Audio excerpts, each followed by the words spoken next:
Hey guys, welcome back to Ultimate S&S. So today we're going to start posting some stuff up here for you. So when it comes to elections, we are now coming out of midterms. We're getting these midterm results in. So Democrats have the Senate by a very small majority, and then the Republicans have taken over Congress. Of course, a lot of people are kind of skeptical about the majority speaker that they placed over Congress. We'll just have to wait and see how that works out. But something you need to understand about elections. So we're seeing a lot of this demonization going on about Republican groups when the numbers are coming in and a Democrat has a small lead over Republican and there might be, 20, 30,000 votes still left out there. They go, well, they need to go ahead and concede the election. Well, you want to wait for all those votes to come in. At least I would hope that the candidate would, because if they go ahead and concede early on and there's still, 40, 50,000 votes out there, what if that vote is yours? Your voice is not being heard. It's not being counted at that point. That's why you don't want people that are just conceding the elections. Now, of course, they want to demonize these people like, oh, they're not conceding the elections. That's just not right.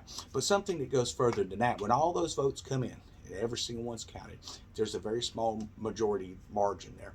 You actually have the right as a candidate who ran to contest the election. Now, that doesn't mean that you get out and you start some kind of protest as far as trying to get everybody on this big rigmarole, going into wars and stuff. But you have a right to ask for a recount, which is basically contesting the results. You're not contesting the votes that were counted. You're contesting that there is a possibility that there was a miscount. And throughout the history of this country, if you look, there have been a lot of recounts that have happened, and those recounts end up actually changing the dynamic of that election, who actually won it. So is it a bad thing? Absolutely not. It's on law books for a reason. But when you see a Republican using those tools to make sure that your vote is being counted and that those votes are being counted correctly, you have this narrative like, oh, well, these people are bad and they're trying to, rig things and they're just trying to, stall. They're trying to take, force to get power within the government and all this kind of mess. And all that's BS. It's not true. What it is they want to make sure that everybody gets their voice heard, everyone gets their vote counted. And I believe that's what we're seeing. So when you start looking at things, well, why would they push such a narrative? Well, that's not even the largest narrative that's being pushed. When you look at some interesting things like over in Egypt today, so you have this Zahi Oasis, I think is how you pronounce his name. If I got that wrong, my apologies. But he's up there and he pushes a narrative, okay, of what Egyptian culture was. This is the history of Egypt. Even though that the facts over there do not support that, they don't want to admit that, yes, there were Hebrew slaves in Egypt. They would hide any kind of evidence they could find. They've hidden a lot of evidence over there that proves that happened. It proves about the exodus of Egypt and things like that. But you don't see where they're actually giving that information to the public. Why? Well, because they don't want to be a society that had slaves, for one, but also in the grander picture is a way for them to try to discredit what the Word of God says. That's what it comes down to. Are we seeing that happening today? Cancel culture here in the United States of America. So what is one of the things that they were doing here, just and continue to do? Well, they want to remove all these people that were Southern commanders or whatever, they go, oh, well, that's a form of racism. That's a form of racism. But what people don't understand is what they're doing is they're erasing the history of the United States government, okay, where at some point they will rewrite the history books that we were never a country that had slaves. That's what they're coming to, and y'all were too dumb to realize what's happening. They're erasing your history. They're erasing what happened in this country. Was it wrong for slavery? Absolutely. They treated slaves like crap over here, white slaves and black slaves. People need to understand that as well, that there wasn't just black slaves in America. There were white and there were black, and they were all treated poorly. They were treated horribly in horrible conditions. But how do you erase that? Well, you get the groups that come up from those slave groups and stuff, and you get them to want to, well, we need to remove this and we need to remove that. And really what the narrative is, they just create a bunch of emotional babies that are complaining about stuff so that they can rewrite history the way that they want to, but they've convinced you that you're the one that's wanting all this stuff moved and rewritten. And that's the way that society works today. Some other things that we're seeing. So when you're looking at ancient astronauts and things like that, that's the big thing. It's always in the sci-fi channels. It's always about how man was this primitive Stone Age, almost kind of monkey sort of kind of man-like creature.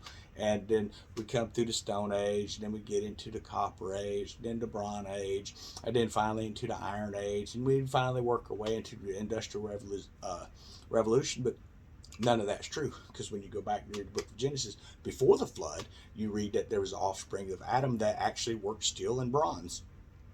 And they go, well, There's no proof of that. But then you look at over in Texas, they actually have this hammer that has a shaft of wood in it that is actually coalified, and they look at the molecules and stuff in the steel that's there, the iron that's there, and they look at that and they go, okay, well, the atmospheric conditions, because they can actually do that. They can check what the atmospheric conditions were when that was actually forged, and they go, it was different.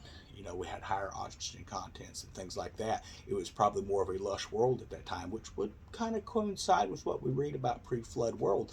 And it goes to prove the dating of the world, one, is wrong. It's not billions of years old or even trillions. I mean, I know people say, well, it's billions of years old, but what they try to push now is trillions. They're just saying that life is billions of years old, that there was actually other billions upon billions, eons of time where it was just a big molten ball in space and all this other mess. And none of it fits. They have to continue to add a further timeline and cast it further back because they can't pinpoint exactly when life came to this world. But when you look at what's happening, complexities of life and things like that, you realize that the only thing that actually the data will actually interpret to be true is creation event. 6-day creation where entire ecosystems are springing up in a single day, not thousands of years, not millions of years, and not billions of years. Because for an ecosystem to survive, we see it happening today. When you remove something from an ecosystem, it collapses and it dies. There's absolutely no way that it could have been evolution over eons of time. There's just no possible way for it. Something else that they like to push, well, there's just no way that all the different types of animals could have fit on the ark. You need to go back and read those texts. What does it say? It says two of each kind. So what kind? So when you look at horses, not all horses are equal. Not all things within the equine family look the same or even act the same. Some are more wild, some are more domesticated, but there's two kinds within there. So this one here, maybe it made more of a wild kind, and this one made more of a domestic kind, but they had one of each of those kinds there. Okay, so there's two of each kind there. When you look at giraffes, I think we've all seen the picture when we were growing up and went to Sunday school. It shows a giraffe, his head sticking out of the ark and things like that. And when you start looking at stuff like that, going, wow, okay, well, how could you fit these giraffes in there? How could you fit these elephants and things in there? What they don't tell you is that within the genetic DNA of that type of stuff, because of a creator who created it and programmed that DNA, you can actually have the same type of DNA subsets that can give a lot of different types of types within that kind. Did you know, have you ever seen a picture of an antelope? Well, did you know an antelope is actually a kind of giraffe? Same DNA structure came from that kind. So they didn't need a giraffe with, long, tall neck sticking out of the ark. Could have been something as simple as an antelope. Could have been something as small as a deca deer, which is actually not even in the deer family. It's actually in what? It's in the family of giraffes. It's a different type of species or subset within that species. A lot of really cool stuff. When you look at things within the canid species, the cat species, you have a lion, you have a tiger, they're within the same kind, but so is a house cat. And within a house cat, you have the bald varieties. You have all these different types of varieties, the real fuzzy ones, the ones without as much fur. You have your bobcats and things like that out there. They're a kind. So, but what happens is they want to take just part stuff, get you to ignore this fact, and then they can really confuse you with crap that doesn't even matter and stuff that's not even true.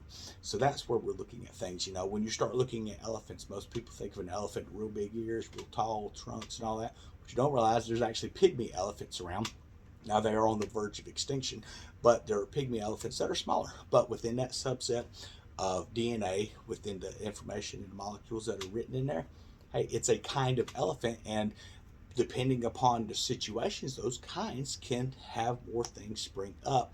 It's not talking about an elephant turning into a chicken like they say happened with the dinosaurs. It is a kind of elephant. It stays true to its kind. You're not seeing where dogs are turning into seals. You're not seeing where dogs are turning into sharks. You're not seeing any of that. You're not seeing where monkeys are turning into people today. You don't see where monkeys are becoming more intelligent. Now, yes, you can train them. You can train a little monkey to crank on the wheel to go and gather coins in a hat. That doesn't mean he's evolving. It means that you've trained him, you've domesticated them. Just like a dog, if you have wild animals, are you going to come up to a wolf pack and get down on your knees and say, come here, puppy, with a little snack? No, you're not going to do that. Even though it's a type of canid animal, it is a wild variety. It is not the domesticated kind. So things you need to understand on that. You didn't need millions of different animals on Earth. You could have had somewhere around 14,000 animals, and they have actually the Ark experience where you can go over and check that stuff out, where it shows the different kinds, and it shows like the dinosaur kind. But if you really look at it, It could have actually held like the rhinoceros kind within it because it's not too far off. Instead of its tusk coming out or its horn coming out of its mouth, it now comes off the top of its head. Does that mean it's changed and evolved?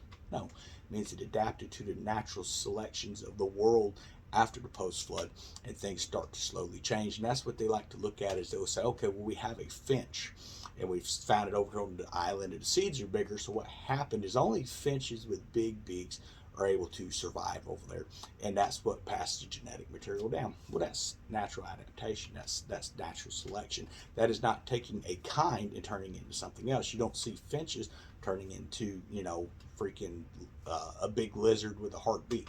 You just don't see it happening. It doesn't happen today. It never happened in the past.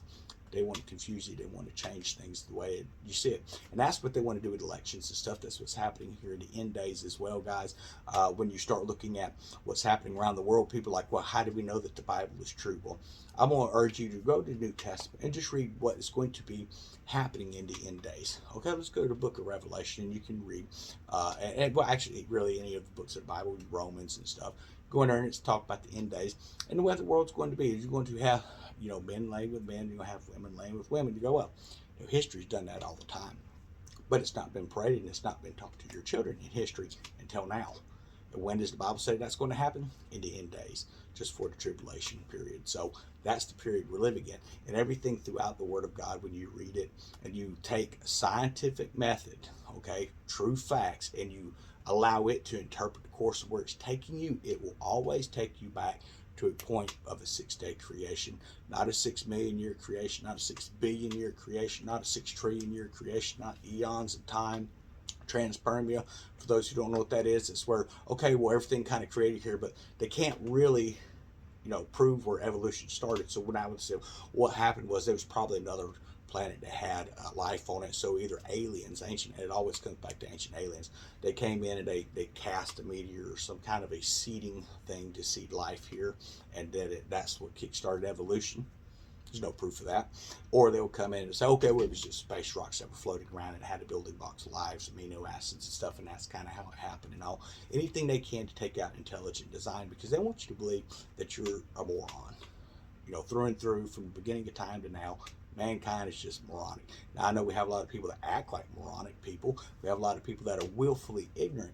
But understand that's a choice to be willfully ignorant. There's plenty of evidence around the world that you can use without having to go to years and years and years of college and, different types of, get your PhDs and stuff. You can look at it with your own eyes and see where creation happened. You can see where you are special and you were designed for a purpose. And their point of all the deceptions of the world that we're facing today is to take your eyes and take your mindset off of your purpose and put it into do whatever you want to do. Either you're fulfilling your purpose or you're fulfilling their narrative. Choice is yours. Everyone have a wonderful evening.